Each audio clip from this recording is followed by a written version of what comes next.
नमस्कार, मी नम्रता वागळे. माझा विशेषमध्ये आपल्या सगळ्यांचं स्वागत. वंदे मातरम गाण्यावरून राज्यात सध्या बराच गदारोळ सुरू आहे. वंदे मातरम आठवड्यातनं 2 दिवस गाणं मद्रास उच्च न्यायालयाने बंधनकारक केल्यानंतर अनेक देशभक्तांना पुळका आला आणि राज्यातही वंदे मातरम सक्तीचं करण्यावर केवळ चर्चा नव्हे तर आरडाओरडा सुरू झाला. मग वंदे मातरम धार्मिक अस्मितांशी जोडलं गेलं, त्याला विरोध करणाऱ्यांचा गोंधळ दुसऱ्या बाजूने सुरू झाला आणि हे सगळं उभ्या महाराष्ट्राने बघितलं. हे शमतंय तोच आता मुंबई महापालिकेमध्ये प्रस्ताव पास झाला की महापालिकेच्या आणि अनुदानित शाळांना आठवड्यातनं 2 दिवस वंदे मातरम म्हणणं बंधनकारक होऊ शकतं.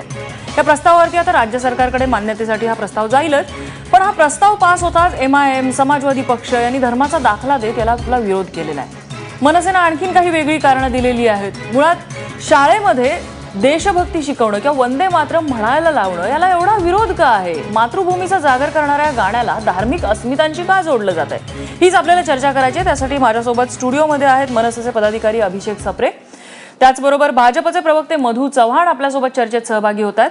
MIMचे आमदार वारिस पठाण आपली भूमिका मांडतील. त्याचबरोबर लेखक विचारवंत अनवर राजन पुण्याहून या चर्चेमध्ये सहभागी होतात आणि नीलम गोऱ्हे या चर्चेमध्ये शिवसेनेची भूमिका सुद्धा मांडणार आहेत. मला अभिषेक सप्रे यांच्याकडून जाणून घ्यायचं की मनसेची नेमकी भूमिका काय? मनसे विरोध करते का शाळेमध्ये वंदे मातरम गाणं बंधनकारक करायला? सगळ्यात पहिल्यांदा मला सांगायला आवडेल की मनसे अजिबात विरोध करत नाहीये की वंदे मातरम गाणं म्हणू नका. आमचा विरोध पेक्षा आमचा विषय एवढाच आहे की तुम्ही मूळ गरजांकडे आधी लक्ष द्या. प्रॉब्लेम असा होतोय, हे भारतीय जनता पक्ष मूळ विषयांपासून नेहमी आपलं लक्ष वेगळीकडे भरकटवतात आणि त्यावेळी हे असे ते देशाचे वगैरे असे मुद्दे काढतात उगीच देशप्रेमाचे आणि लोकांना भडकवतात. आत्ता एवढा गदारोळ उडालेला असताना की पीक विम्याचा गदारोळ आहे, आत्ता तुमचे युनिव्हर्सिटीचे निकाल लागलेले नाही आहेत. आज देशपांडे साहेबांनी जसं ट्विट केलं त्याप्रमाणे आज शाळांमध्ये मूलभूत सुविधांचा प्रॉब्लेम आहे. आज शाळांमधले टॅब बंद आहेत, शिक्षकांचा दर्जा रोज खालवत चालला आहे. या सगळ्या विषयांकडे आपण दुर्लक्ष करायचं आणि वंदे मातरम सारख्या विषय आपण काढायचा आणि लोकांना ह्याच्यातच आपण बिझी ठेवून आपण जे करू शकत नाही आहोत ते व्यवस्थितपणे लपवायचं. हे बीजेपीचं जे प्रकार सुरू आहेत, आमचा त्या गोष्टीला विरोध आहे. मधू चव्हाणजी, थेट आरोप आहे तुमच्यावरती.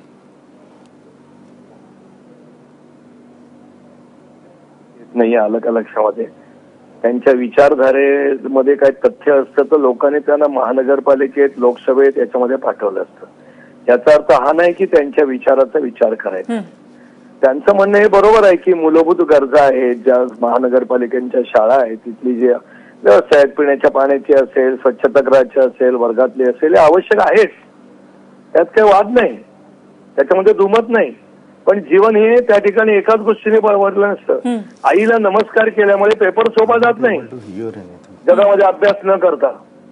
देवाला नमस्कार करून जा, संध्याकाळी मोठ्या माणसाला नमस्कार करा, आईला नमस्कार करून जा. हा एक संस्कार असतो, एक आत्मविश्वास वाढवणारा असतो. तुम्ही अतिशय योग्य शब्द वापरला जाता नम्रता, की देशभक्ती जागरण त्या ठिकाणी करण्याचा प्रकार आहे. त्या देशामध्ये काय चाललंय? कुठल्या एवढ्या नाजूक धर्मभावना आहेत तुमच्यावर?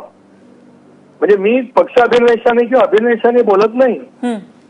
त्या ठिकाणी ज्यावेळेला वंदे जनगण म्हणे राष्ट्रगीत आणि राष्ट्रगान, ज्यावेळेला सर्व कडवं बंकिमचंद्रांच्या कादंबरीमध्ये सर्व कडवी, त्या बाबा शेवटचे 2-4 कडवी ही दुर्गेची आराधना करणारी आहेत. तर ठीक आहे, मुस्लिम समाज त्या ठिकाणी मूर्तीपूजा मानत नाही म्हणून पहिली 2 कडवी म्हणावी. त्यावेळेला कुठल्या मुस्लिम लोकांनी त्याला विरोध केला नाही. प्रत्येक गोष्ट धर्माशी जोडली जाते या देशामध्ये. या देशामध्ये संस्कार म्हणून काय भाग आहे की नाही? आताची जी पिढी आहे, विशेषतः आता आम्ही 1947-50च्या आसपास जन्मलेलो, थोडासा स्वातंत्र्याची लढाई, महाराष्ट्राची एकूण सगळ्या लढाईची माहिती आहे. आताच्या पिढीला फक्त इतिहासातल्या आणि त्या पुस्तकातूनच माहिती दिली जाते. लहानपणापासूनच आता पहिले आम्ही भारतीय एक आहोत, आम्ही सगळे बंधू आहोत, हे शाळेमध्ये दररोज म्हटलं जातं. पहिल्या पानावर आहे बालभारतीची का प्रत्येक पुस्तकाच्या. का दररोज म्हटलं जातं? तर पहिलीपासून शालेय जीवनापासून त्यांच्या मनामध्ये भावना निर्माण करावी की आम्ही सगळे भारतीय एक आहोत, आम्ही सगळे जातपात पंथ काय मानत नाही, हा देश माझा आहे वगैरे वगैरे. हे का आपण म्हटलं जातो? संस्कार एक भाग आहे. काहीतरी आपलं बोलायचं त्या ठिकाणी मनसेला काही धोरणच नाही हो, म्हणून त्यांचं तोरण कुठे बांधलं जात नाही. मूळ मुद्दा असा आहे, ज्यांच्या एवढ्या नाजूक भावना असतील ना, त्यांनी भावना आपल्या घरामध्ये ठेवाव्यात. धर्म आणि राष्ट्र दोघांमध्ये फरक केला पाहिजे. धर्म हा मस्जिदीमध्ये, देवळामध्ये, हिंदूंनी सुद्धा धर्म वंदे मातरम हे गीत हातामध्ये घेऊन किंवा गीत त्याचं त्या ठिकाणी उच्चार करून अनेक लोकांनी एक प्रेरणादायी गीत आहे आणि म्हणून नुसतं ते गीत शिकवताना बाबा वंदे मातरम म्हणजे काय, मातृभूमी माझी माता आहे, जसं आईसाठी आपण सर्वस्व अर्पण करतो, आईच्या सुखासाठी झटतो, तसं या देशाच्या सुखासाठी झटावं हा संस्कार व्हावा. मला हे मान्य आहे की सगळ्या गोष्टी बीजेपी वाल्यांच्या गोष्टी फालतू असत्या ना, तर आज 18 राज्य आमच्या हातात नसती आणि केंद्रात आमचं राज्य नसतं. या देशातली जनता वेडी नाही बीजेपीच्या मागे उभी राहायला, तुमच्या मागे उभी राहिली असते ती. तुम्हाला राज्य या कारणाने देण्यात आलं की तुम्ही पहिल्यांदा निवडणुकीच्या आधी विकासाची भाषा केली. आता विकास राहिला बाजूला आणि तुम्ही फक्त सेंटिमेंटल भाषा करताय. विकासाच्या नावाने पूर्णतः बोंब लागलेली आहे, हे मान्य करा. आज लोकांना, ज्या लोकांना उच्च शिक्षणाकरता देशाच्या बाहेर जायचंय, आज त्या लोकांना यावर्षी देशाच्या बाहेर जाता येणार नाहीये चव्हाण साहेब. हे फक्त आणि फक्त हा तुमचं फेल्युअर आहे, हे पहिलं मान्य करा की हे तुमचं फेल्युअर आहे, तुमच्या सरकारचं फेल्युअर आहे. आज असंच भारत माता की जय, असंच भारत माता की जय काही वर्षांपूर्वी करण्यात आलं. अहो नाटक सोडा हो, तुमचा पूर्ण वेळ तुम्ही अभिनयच करत असता, तुम्ही पूर्ण वेळ अभिनय करता. अमिताभ बच्चनला लाज वाटेल असा अभिनय असतो तुमचा. ते राजपुरोहित जोरजोरात ओरडतात आणि त्यानंतर त्याच लोकांबरोबर जेवायला बसतात. तुम्ही कोणाला अभिनयाच्या गोष्टी शिकवताय? आपण चर्चा पुढे नेऊया. उत्तर द्यायला बरं पडतं. असं आहे, तुम्ही मराठीचं अस्मिता दाखवलीत, आम्ही त्याला पाठिंबा दिला, बरोबर आहे. या महाराष्ट्रात मराठी बोर्ड लिहिला पाहिजे, पण मराठी नाव लिहिल्यामुळे नोकऱ्या मिळाल्या का साहेब? महाराष्ट्र एक सेकंड, मला या विषयावर बोलायला आवडेल. आज ऐकून घ्या, चर्चेमध्ये भाग घ्यायला शिका. हे बघा, मधू चव्हाण आणि अभिषेक सप्रे, आपण मुद्दा दुसरीकडे नेऊया नको. आज आपला वंदे मातरमचा चर्चेचा विषय. नीलम गोरे चर्चेत सहभागी झालेले आहेत. नीलम गोरे, ठीक आहे. नीलम गोरे, आता महापालिकेमध्ये प्रस्ताव आलेला आहे की हा पास झालेला आहे प्रस्ताव खरं तर मुंबई महापालिकेमध्ये, की महापालिकेच्या आणि अनुदानित शाळांना आठवड्यातनं 2 वेळा वंदे मातरम गाणं बंधनकारक करण्यात आलंय. तर मद्रास उच्च न्यायालयाचा निर्णय असा सांगतो की 2 वेळा वंदे मातरम म्हटलं पाहिजे, मात्र त्याची सक्ती कोणावर नको. असं असतानाही महापालिका बंधनकारक का करते?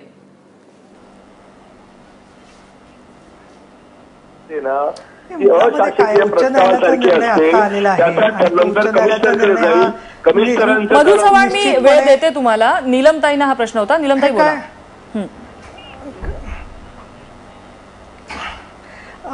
मला असं वाटतं थोडंसं काहीतरी गोंधळ झालेलं दिसतंय की कोणाला बोलायला सांगितलंय म्हणून. नम्रता, मला त्याच्या 2-3 गोष्टी बोलायच्या. एकदा पहिलं म्हणजे फक्त मुंबई महानगरपालिकेचा हा प्रश्न नाही आहे. मी तर असं म्हणेन की दिल्लीच्या उच्च न्यायालयाचा जो प्रश्न आहे तो सर्व शाळांना आणि अनेक सार्वजनिक ठिकाणांना सुद्धा लागू आहे.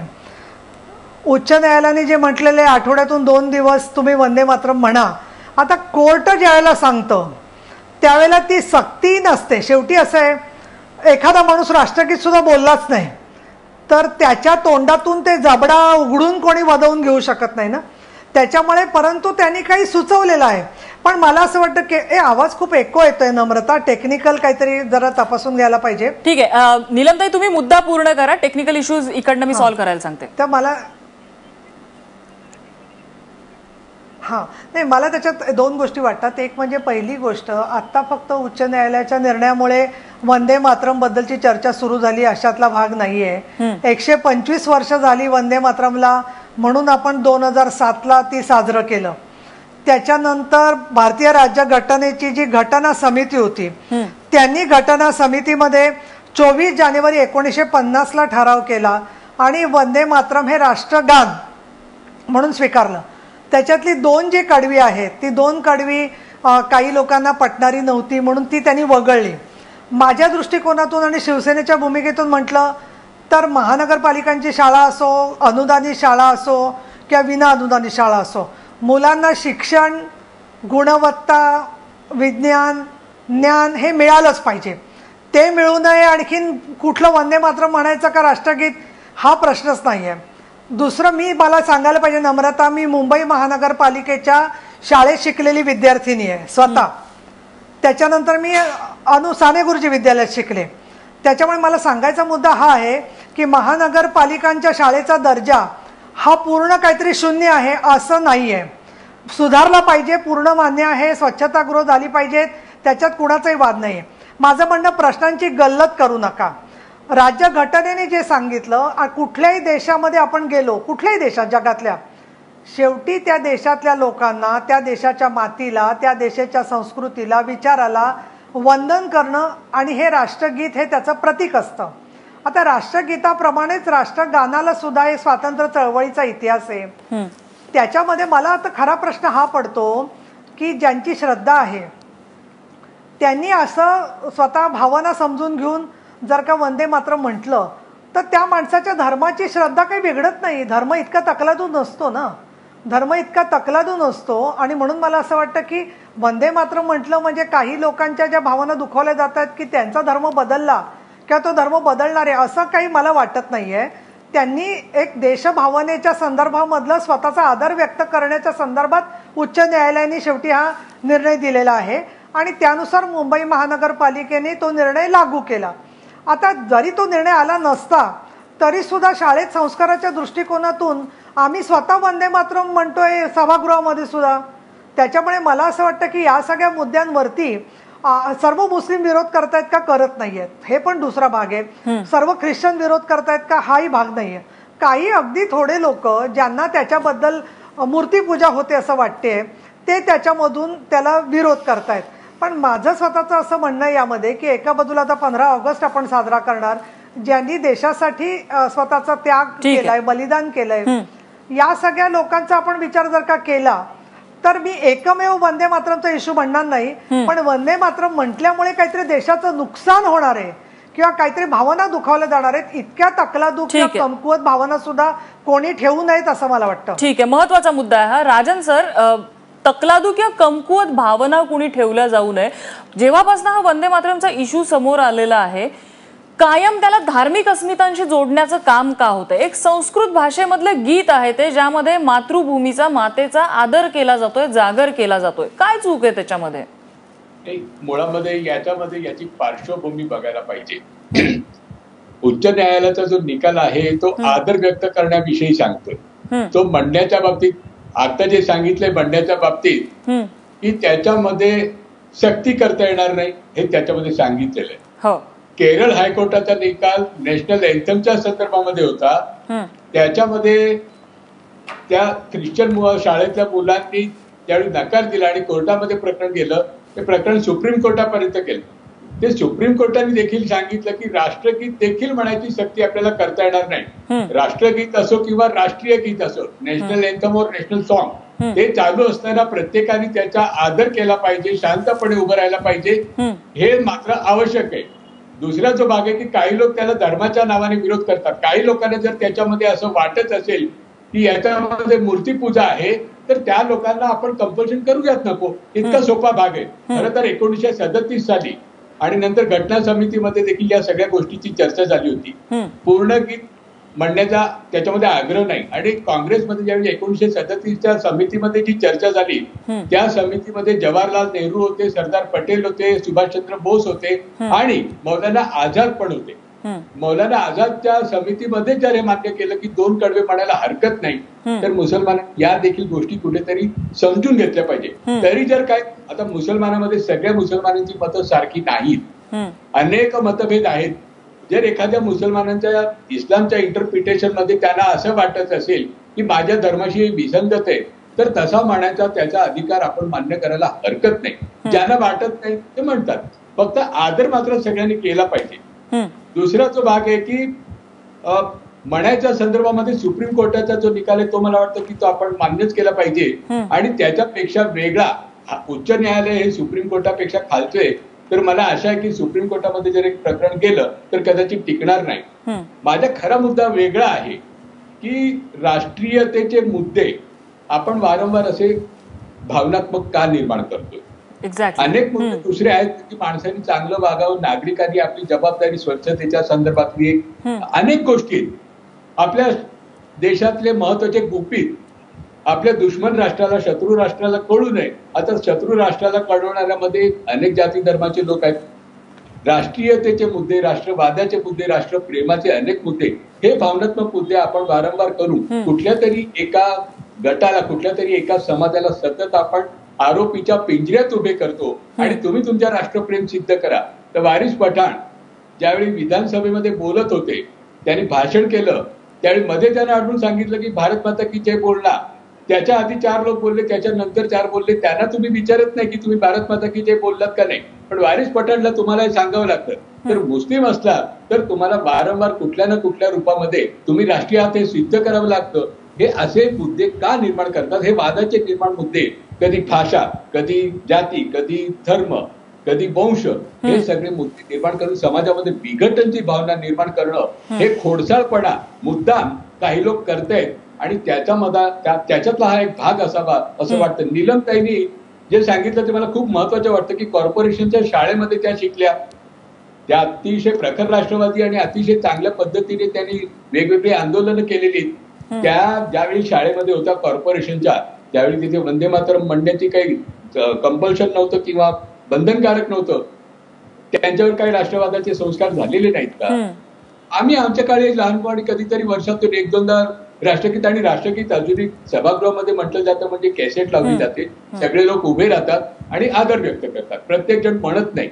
तुम्ही जर बघितलं अगदी लोकसभा, विधानसभा किंवा कॉर्पोरेशन किंवा जिल्हा परिषदेमध्ये ज्यावेळी म्हटलं जातं त्यावेळी कॅसेट लावली जाते किंवा सीडी डीव्हीडी काय लावली जात असेल आणि बाकी सगळे आदरपूर्वक उभे राहतात, सगळेजण म्हणत नाही.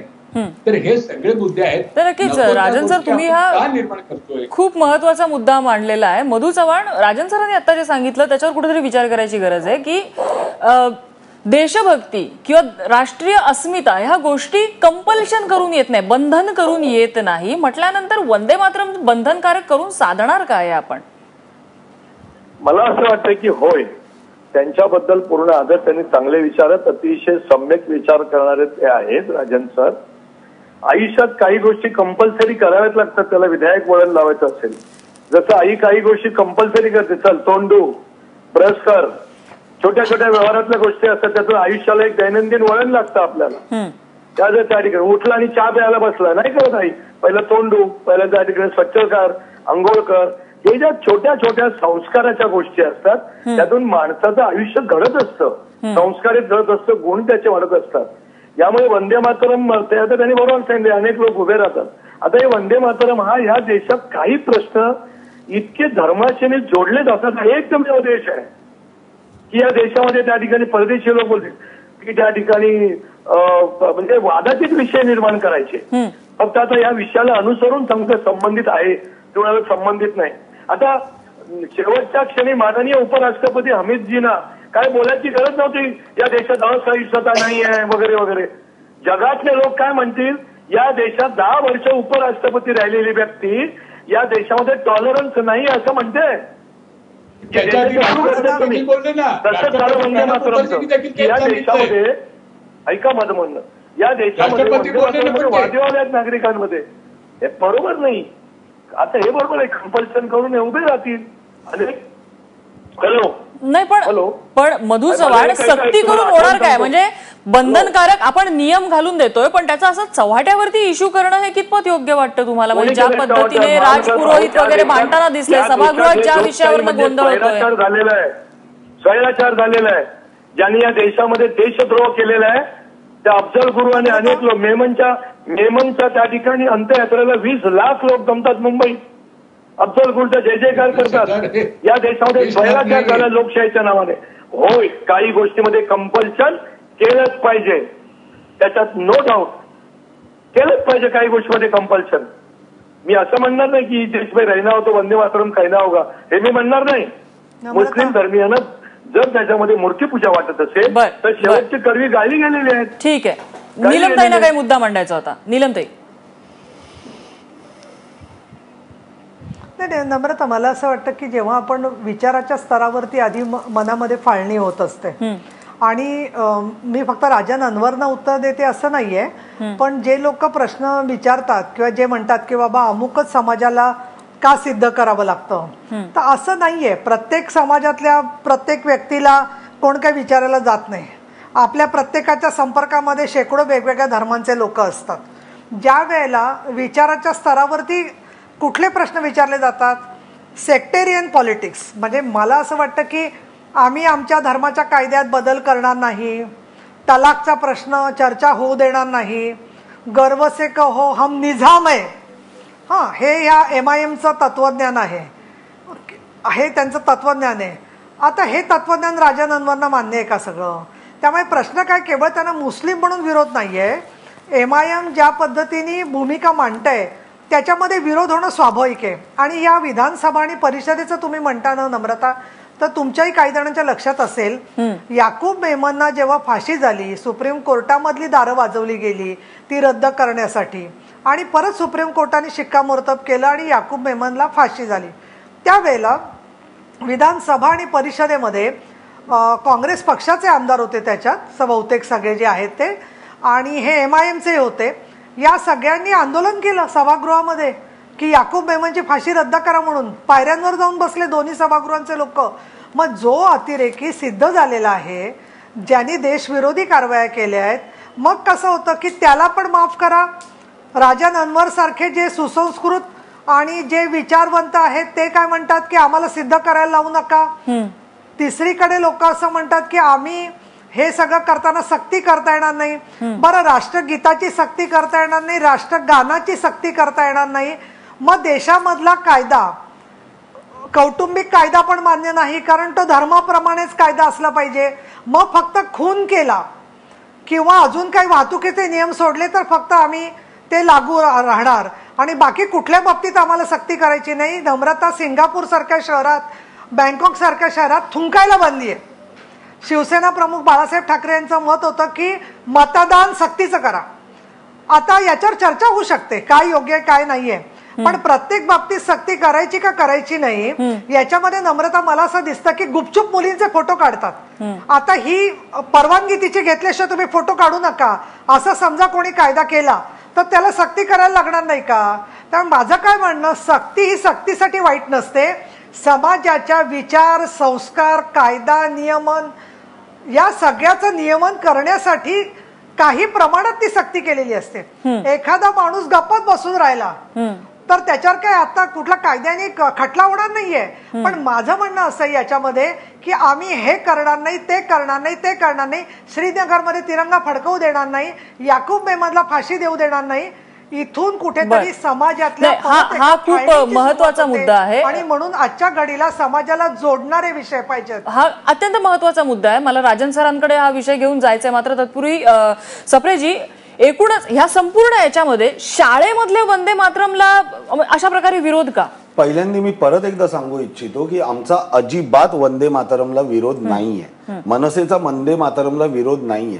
आम्ही फक्त एवढंच सांगायचं एक या ट्विटच्या माध्यमातून देशपांडे साहेब किंवा आमचा पक्ष एवढंच सांगण्याचा प्रयत्न करतोय की वंदे मातरम बोलणं हे फार महत्वाचं आहे, हे बोललंच गेलं पाहिजे, पण त्याच्याहून अनेक असे विषय आहेत जे भेडसावत आहेत आणि आम्ही जनतेला एवढंच दाखवून द्यायचा प्रयत्न करतोय या सगळ्या माध्यमातून की बाबांनो, आपलं लक्ष मूळ मुद्द्यांपासून आपल्याला भरकटवलं जात आहे आणि मूळ मुद्दे आज राज्य इतक्या प्रचंड वाईट परिस्थितीत असताना आपण मूळ मुद्द्यांकडे लक्ष देत नाही. आणि वंदे मातरम म्हणजे एक इंग्लिश मधली म्हण आहे की it is easy to sway 1,000 men at once by appealing to their prejudice rather than convincing one person by logic. हे आता कोणाची मला आठवत नाही, पण विषय असा आहे की पटकन कुठच्या तरी अशा भावनेला आपण काहीतरी बोट लावायचं आणि त्यानंतर आपले सगळे आपण जिकडे जिकडे आपले शॉर्टकमिंग्स आहेत ते सगळे लपवायचे.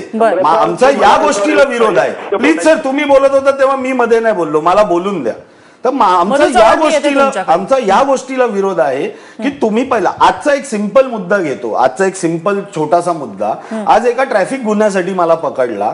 ते डिजिटल इंडियाच्या नावाखाली माझ्याकडनं त्यांनी ते ई चलन केलं. मी बोललो बाबा कार्डाने पेमेंट घे. तर कार्डाने पेमेंट घेताना त्यांचं कार्ड रीड होत नाही, त्याच्यानंतर त्यांचे कागद संपतात. आज आपण या व्यवस्थांकडे, या सुविधांकडे आणि या सगळ्या प्रश्नांकडे लक्ष कधी देणार जर आपण याच सगळ्या विषयांमध्ये अख्ख्या देशाला हे सक्सेसफुली बिझी ठेवतायत. एवढंच आमचं म्हणणं आहे. राजन सर, शाळेमध्ये मधु चव्हाण, मी येते तुमच्याकडे मला राजन सरांकडे निलमताईंचा मुद्दा घेऊन जायचा. राजन सर, निलमताईंनी आता एक सांगितलेलं होतं, म्हणजे आपण या एकूण ह्याच्यामध्ये बघितलं की ज्याप्रमाणे सक्तीचं ज्याप्रमाणे थोडंसं अतिशयोक्ती केली असं जर आपण म्हटलं तर विरोधाची सुद्धा अतिशयोक्ती या ठिकाणी होतेच आहे, विरोधाचं सुद्धा राजकारण होतच आहे. नाही, विरोधाच्या बाबतीतल्या सक्तीच्या मी विरोधात आहे. म्हणजे काल परवा देखील काही लोकांनी असं सांगितलं की सच्चा मुसलमान हा वंदे मातरम म्हणणार नाही. तेव्हा सच्चा मुसलमान कोण आहे हे ठरवण्याचे अधिकार मी कोणाला देत नाही. जर एखादा मुसलमान वंदे मातरम म्हणत असेल तर तो सच्चा नाही असं म्हणायचा अधिकार कुठल्याही मुस्लिम व्यासपीठाला नाही.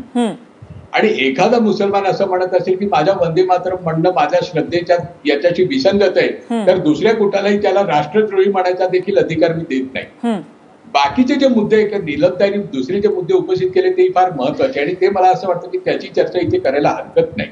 आपण ज्याला म्हणतो की ऑर्थोडॉक्सी आणि देशप्रेम या दोन गोष्टी वेगळ्या आहेत. धर्म सुधारणेच्या बाबतीत सगळ्या समाजामध्ये थोडाफार विरोध असतो. तो विरोध मुसलमान समाजामध्ये पण आहे, तो हिंदू समाजामध्ये पण आहे, तो ख्रिश्चन समाजामध्ये पण आहे.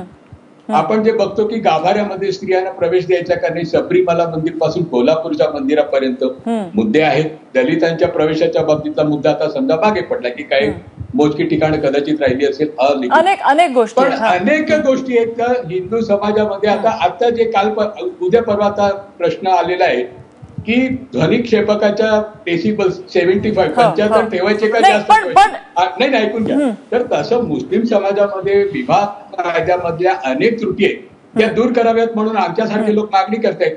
जे विरोध करतायत त्या मागणीला विरोध करतायत किंवा मुस्लिम कायद्याच्या पण राजन सर, तुम्हाला ही गोष्ट तुम्हाला कुठेतरी गंभीर नाही का वाटत? नाही, मी एक छोटंसं उदाहरण देते तुम्हाला आत्ताचं की आता तुम्ही लक्षात घ्या, माझा मुद्दा लक्षात घ्या. जे कट्टर धार्मिक आहे, कट्टर धार्मिक हिंदू असेल तर तो प्रखर राष्ट्रभक्त, आणि कट्टर मुसलमान असेल धार्मिक तर तो कट्टर राष्ट्रद्रोही. नाही, एक छोटासा मुद्दा याला जोडूनच, तुमच्या मुद्द्याला जोडूनच, आता इथे वंदे मातरम कंपल्सरीची भाषा बोलली जाते. उत्तर प्रदेशात तिकडे मदरशांमध्ये तिरंगा फडकवणं सक्तीचं केलेलं आहे. वेळ का येते अशी, म्हणजे मुस्लिम समाजाशी रिलेटेड जर गोष्टी असतात मग तिथे वंदे मातरम सक्ती इश्यू केला जातो, विरोध केला जातो. मदरशांमध्ये तिरंगा सक्ती, त्याचाही आणखीन एक वेगळंच काहीतरी त्यामधनं निघेल. वेळ का येते अशी मुस्लिम समाजावरती? अगदी बरोबर. राजन सर, मला विचारलाय प्रश्न, तुम्हाला हा प्रश्न आहे. मुस्लिम समाजामध्ये दोन तीन मुद्दे ज्याचा पूर्वीपासून हा चर्चेचा मुद्दा आहे. वंदे मातरम हा मुद्दा सुरुवातीपासून वादग्रस्त राहिला आहे. जनगणमन, झेंडावंदन हे मुद्दे कधीही वादग्रस्त राहिलेले नाही. आणि जर त्या वक्फ किंवा मदरसा बोर्डाने जर तिरंगा झेंडा फडकवा आणि हे सादर करा असं म्हटलं असेल तर त्याचं स्वागत, पण त्याचं म्हणायची देखील गरज नाही. मुद्दा वंदे मातरम आहे. मुस्लिम व्यक्तिगत कायदे त्याच्या संदर्भामध्ये अनेक वर्षापासून दोन गट आहेत समाजामध्ये. काही गट त्याच्या पाठीशी आहे, काही गट त्याच्या विरोधात आहे. आणि त्याची कारणे तर वंदे मातरमच्या कारणामध्ये फार खोलात शिरणं अवघड आहे. ते एक आपण यामध्ये खोलात शिरूयाच नको. मात्र तुम्ही ज्याप्रमाणे सांगितलं की ऑर्थोडॉक्स काही आहेत, काही लिबरल आहेत, त्यांचं प्रत्येकाचं आपलं मत आहे. निलमताईंना काही मुद्दा मांडायचा होता. निलमताई, अगदी थोडक्यात, माझी वेळ संपत येते, मी मधु चव्हाण तुमच्याकडे येते. अगदी थोडक्यात निलमताई. मला त्याच्यात एक सांगायचं आहे की नाही, हे पहा, मला अगदी एका सूत्ररूपाने सांगते की धर्मावर आधारित कायदे जे आहेत ते प्रत्येक धर्मामध्ये आहेत, परंतु भारतीय राज्यघटनेमध्ये प्रत्येक धर्मामध्ये सुधारणा करण्यात आला. पण मुस्लिम धर्म सुद्धा एकसंध नाहीये आणि मुस्लिम महिला संरक्षण कायदा जो केला गेला त्याला विरोध करणारे काय म्हणतात नम्रता, मी जेव्हा त्यांच्याशी बोलते परदेशातल्या लोकांशी अनेकांशी, तर ते टर्कीमध्ये बदलला गेला, मलेशियात बदलला गेला, तर त्याच्यात इथल्या काही म्हणजे स्थानिक जे आहे त्या स्थानिकांनी त्या गोष्टींचा आदर केलेला आहे. निलमताई, तुमचा हा महत्वाचा मुद्दा आहे. एक गोष्ट मात्र यामध्ये राहते की शाळांमध्ये वंदे मातरम बंधनकारक करायचे की नाही हा निर्णय अजून फायनलाइज व्हायचा, तो राज्य सरकारकडे आहे. मात्र केवळ वंदे मातरम बंधनकारक केल्यामुळे त्यातली देशभक्ती त्या मुलांना कळेल का, की त्यातला आपण गर्भित त्यामध्ये जो अर्थ आहे तो सुद्धा मुलांना सांगणार आहोत आणि शिकवणार आहोत, हाही त्यातला एक महत्वाचा मुद्दा आहे ज्याचा विचार करणं गरजेचं आहे. या चर्चेसाठी आपल्याला सगळ्या मान्यवरांनी वेळ दिला त्याबद्दल त्यांचे आभार. माझा विशेषमध्ये इथेच थांबतोय. बघत रहा एबीपी माझा.